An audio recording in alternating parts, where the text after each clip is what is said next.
Oi, gente querida, gente amiga do canal Paz e Bem. Eu sou a Carla Pavão e da Pós TV 247. Um beijo grande. Eu sou a Carla Pavão. Essa é a terceira vez que eu tento gravar no Paz e Bem. Na primeira vez não gravou, porque eu fiz, por conta da mediúnica do Sejus, eu fiz uma licença básica, não dá direito à transmissão ao vivo, nada, no Zoom. E agora eu tô aprendendo a mexer, então não gravou por minha falha. Aí eu falei e depois não deu nada certo. A segunda vez eu comecei a gravar e chegou um portador aqui com coisas de trabalho, então o interfone tocou e eu tive que parar. Essa é a terceira vez e agora enquanto eu estou falando com vocês, eu estou olhando aqui porque eu vi que eu fechei o livro-texto que eu vou falar com vocês, mas eu estou procurando o texto rapidamente. Mas antes de começar a falar sobre o tema de hoje, eu queria primeiro mandar um beijo para dois protagonistas aqui da comunidade, para a comunidade também, mas deixa eu falar neles primeiro. Que o Faustino deixou um recado para mim que foi lindo. Carla Pavão, gostei do seu programa. E falar de Leonardo Antunes foi uma porta de entrada maravilhosa. Um beijo grande. Parabéns para você, Faustino. As suas aulas aqui são maravilhosas. Eu sou uma aluna e tenho muito orgulho disso. E a Sumaia, querida, que há 3 dias disse assim, Carla, tive insônia nessas horas, a música é a primeira companhia, lembrei do Paz e Bem, retorno agora já pela manhã apenas para registrar e aproveito para rever. Um beijo grande, querida Sumaia, com essa voz maravilhosa. E na comunidade, eu vou passar por alguns dos comentários, Magna Regina Rosa disse que aqueles que se dedicam à música, ela acredita que sejam iluminados. Eu acredito que eles vivem numa outra realidade dos sentimentos, que é muito completa, muito, realmente eles nos iluminam com seus sentimentos. Aí o Disseu diz quem canta reza 2 vezes, Isa Castro, adoro cantar música, adoro cantar inclusive Antunes. Dirceu Hort, diz sou católico da linha progressista, canções proféticas me ajudam a seguir a marcha. Que bom, um beijo, eu não conheço essas canções, mas vou procurar me informar. O Aristide, sempre querido, diz que é roqueiro, desde 14 anos. Estamos juntos. Dá dica aí de outros roqueiros para a gente poder trazer para cá o que esse rock tão revolucionário, e você participou provavelmente desses momentos mais de revolução mesmo, trouxe para a gente. José Eduardo Pinheiro Neto, valeu, adoro Arnaldo Antunes, a Ana Muniz, adoro cantar, adoro Paz e Bem, boa Semana Santa, espero que tenha tido uma ótima Semana Santa. E daí nós temos a Vivian, Terezinha Facchini, Rosângela, Galdino Xavier, Pavel Rodrigues, Lúcia Martins, Olga Ferreira. Um beijo para cada um de vocês. O tema que eu vou falar hoje com vocês, eu vi 2 filmes, que são 2 dramalhões, e não são filmes artísticos. Um deles, inclusive, parece uma novela, mas ele está entre os mais assistidos do Netflix, que é Milagre da Cela 7. Num primeiro momento, eu fiquei pensando no milagre da cela, que foi meio um milagre que Lula fez enquanto esteve preso, já que ele transformou muita gente daquele lugar, inclusive os seus próprios carcereiros. Mas esse Milagre sobre a Cela 7 é um filme do diretor, eu não sei se vou falar certo, é um filme turco, o diretor se chama Mehmet.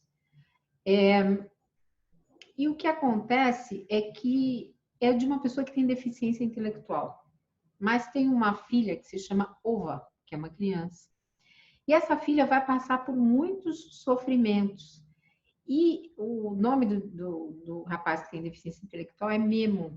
E ele é acusado de morte de uma outra criança que é filha de um general em plena ditadura. Então ele vai passar muitos percalços, mas vai conseguir transformar esta cela. Só que o que me chamou a atenção neste filme é que a Ova tem muitas perdas.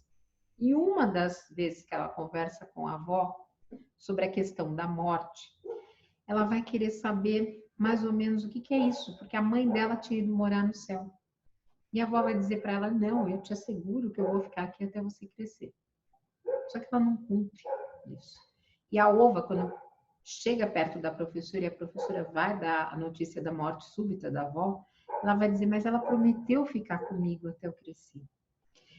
Isso me levou a uma reflexão de que nós precisamos, nesse momento de pandemia, nós podemos fazer isso, principalmente a parte progressista, conversar com as nossas crianças e nossos adolescentes sobre a dor, o sofrimento e a morte.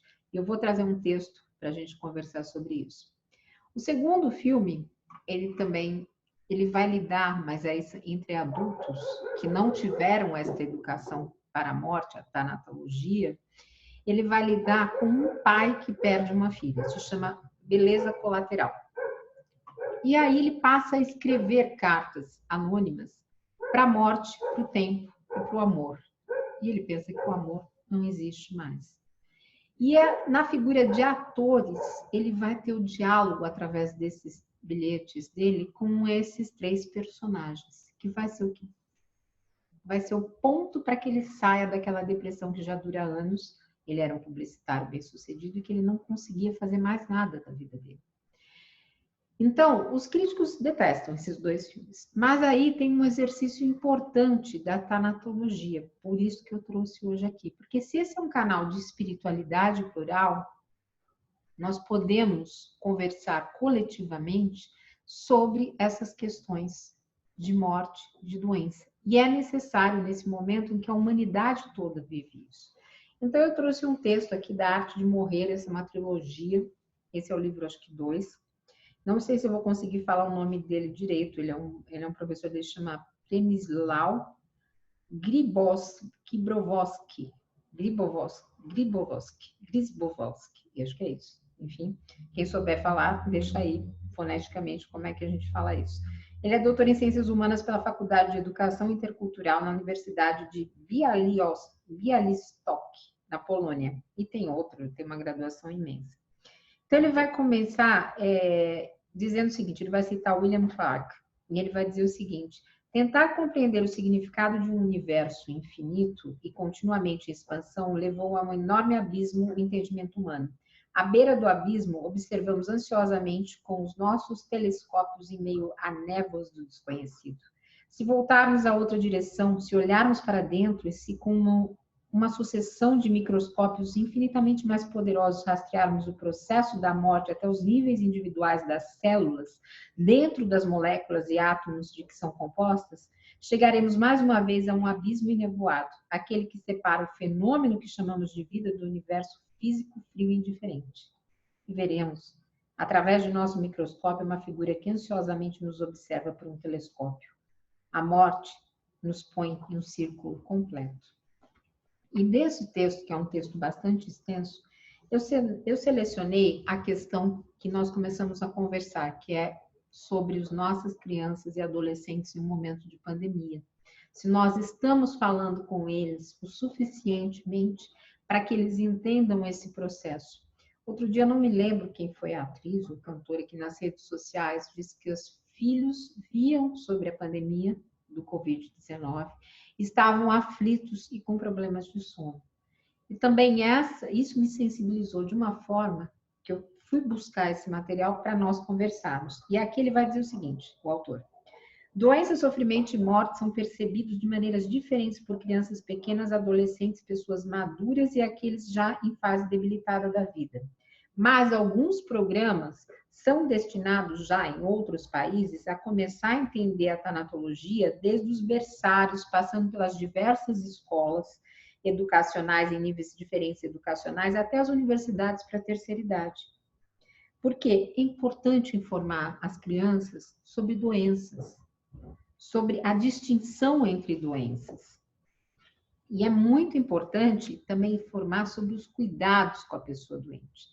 Eu vi recentemente uma matéria na mídia alternativa de uma enfermeira que tem uma bebezinha nascida há 3 meses, está no meio do lockdown de Nova York, atuando, sendo realocada para vários hospitais que estão com pessoas afastadas por conta do Covid-19 e ainda tem que deixar esse bebê numa creche. Então, eu fiquei imaginando, né, além do processo de não estar junto do filho, da filha, né, dela era uma menina, ainda lidar com todo esse sofrimento. Talvez por isso que seja importante, né, desde o berçário, ter algum preparo mesmo para essas separações. Então, uma criança, se ela for melhor apoiada, ela pode encarar a morte, que é tão desconcertante para ela, com um entendimento de seriedade da situação, mas sem muito medo, muita ansiedade. Como vocês estão vendo, o vizinho está batendo, gente. Desculpa, mas tem coisas que são impossíveis da gente controlar. Já os adolescentes, eles tendem... Vou parar um minutinho aqui o microfone e já volto assim que a pessoa parar de bater. Bom, vamos lá, acho que ela parou. Os adolescentes tendem a reduzir a doença ou então sofrer ao absurdo. E muitas vezes eles veem a morte naqueles jogos horríveis. Aqui em casa, meu filho também joga de computador. Mas eles fogem ou para uma serenidade pueril, ou eles exigem serem tratados como adulto o tempo inteiro. E eu também pude constatar isso através, tem um outro documentário que se chama Diagnóstico, e uma adolescente que sofria de uma doença chamada rumination, não sei se chama ruminação em português. Ela já estava prestes a fazer 18 anos e a mãe assumiu a negação da doença e todo o processo de tratamento de tal forma que mesmo quando ela teve uma alternativa, a mãe disse que talvez fosse melhor ela se manter com um catéter, que é fonte de infecção, para que ela pudesse parar de vomitar o tempo inteiro. E ela não teve a coragem de se opor à mãe, porque realmente agiu como se fosse uma criança. Então, muitas vezes, e eu tive duas situações importantes na minha vida familiar, que meu filho perdeu um amigo há 1 ano e meio, num acidente de carro trágico, e teve um outro amigo que se tratou de uma leucemia seríssima. E nesses momentos foi bastante difícil conversar sobre a dor e o sofrimento, porque ele realmente se fechou. Mas talvez, se nós conseguirmos de alguma forma formarmos uma herança comum de falarmos sobre esses assuntos com os nossos jovens, com as nossas crianças, talvez seja até uma forma de preservar a memória do outro. Porque eu me lembro que na minha infância, eu tive 10 tios e tias do lado materno, do lado da minha mãe, e era comum que um deles fosse para o hospital e os outros dissessem que não, era só para se cuidar, que estava tudo bem, e depois a pessoa morria. E fica sempre aquela questão de que você não viu aquele final. Você não se despediu daquela pessoa. Depois, se você era levado às vezes, brevemente, se não tivesse com quem ficar, ao velório ou ao sepultamento, mas você não tinha passado por aquele processo que ia até a ruptura. Então, a melhoria da consciência de tudo isso, de todo esse processo, é numa necessidade que está ligada a esse diálogo intergeracional.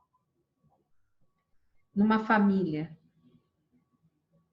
E na medida em que as coisas vão mudando, é importante que a criança, que o adolescente, tenham, inclusive, consciência dos direitos desta pessoa.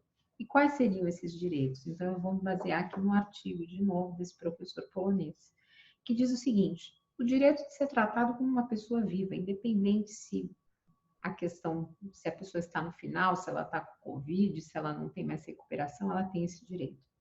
O direito de manter o senso de esperança, independentemente das circunstâncias. O direito de ser cuidado por pessoas que mantenham a esperança também. O direito de expressar suas emoções e sentimentos relacionados à morte do seu próprio modo. O direito de participar em todas as decisões relacionadas ao tratamento médico. Isso é comum também, quando nós temos uma pessoa doente, não permitimos que o próprio paciente apresente aquilo que ele quer.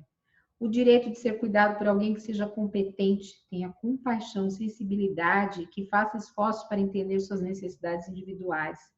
O direito de esperar por cuidados médicos contínuos, mesmo se o tratamento se tornar um meio só de trazer alívio. O direito de receber respostas completas e honestas às suas indagações. O direito à busca espiritual. E aí diz diretamente, está diretamente ligado a cada um de nós. Direito direto, ficou um de direto, desculpe. O direito de ser liberto da dor física. O direito de expressar seus sentimentos e emoções relacionados à dor à sua própria maneira. O direito das crianças de participar do morrer. O direito de morrer em paz e com dignidade. O direito de não morrer em solidão. que é o que vem acontecendo com essa pandemia. As pessoas morrem em solidão e são enterradas sem os rituais próprios de cada espiritualidade. O direito de esperar que depois da morte a santidade do corpo seja respeitada. Isso para aquelas espiritualidades que ainda têm essa sacralidade. Então, nesse Paz e Bem, espero que não tenha sido um diálogo muito triste, porque a intenção não foi essa. A intenção foi nós conversarmos e olharmos para os nossos pequenos, para os nossos jovens que estão muitas vezes sofrendo com essa pandemia e com tudo isso que nós somos bombardeados todos os dias e tentarmos buscar de alguma forma uma conversa sobre a finitude, sobre a doença, porque algumas pessoas podem se recuperar de tudo isso, mas podem ter sequelas. Sobre eles mesmos, eventualmente, estarem enfermos. E onde está a espiritualidade de tudo isso? A espiritualidade está nessas relações que podem se desenvolver a partir disso. Mesmo quando jovem, e eu tenho essa experiência aqui, não aceita a espiritualidade da mãe, ou do pai, ou da família. Mesmo quando ele não acredita. Aqui existe uma nova construção e eu espero que cada um de nós possa brevemente refletir sobre isso. Então vejam aqui 2 filmes que não são necessariamente uma obra de arte, mas que têm comovido muitas pessoas nessa época de quarentena, trouxeram essa reflexão. E mais ainda, uma outra reflexão que eu tive, que eu considero muito importante, o aumento da violência doméstica nesse período de quarentena. Algumas crianças e jovens têm visto os seus pais ou as suas mães sendo machucadas, se não fisicamente, às vezes emocionalmente. Então, talvez exista uma necessidade de nós conversarmos sobre tudo isso no momento adequado, para que os nossos jovens, ao invés de ficarem extremamente deprimidos, angustiados, eles possam ser acolhidos pelo nosso pensamento, pela nossa serenidade, pela nossa espiritualidade. Para nós, dentro do espiritismo, a morte não existe, é só uma mudança de estado. Nós temos dito isso no Caminhos do Espiritismo.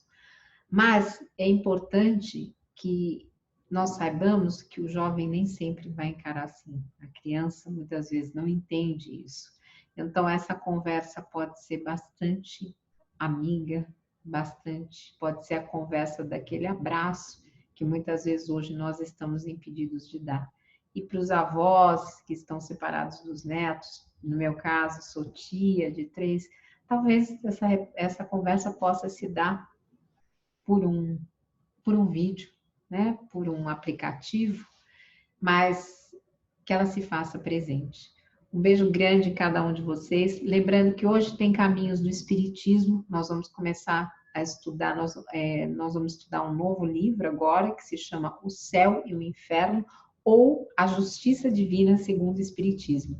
É um livro bastante importante de Allan Kardec, e se vocês puderem, fiquem conosco. Na quinta-feira, nós temos a aula com o Rabino Alexandre Leone, às 5 horas, nosso encontro fica marcado. E na sexta-feira, nós temos Mulheres e Mitos com a Fernanda Carlos Borges, também às 5 horas. Um beijo grande, paz e bem, e fiquem com saúde. Beijo, gente.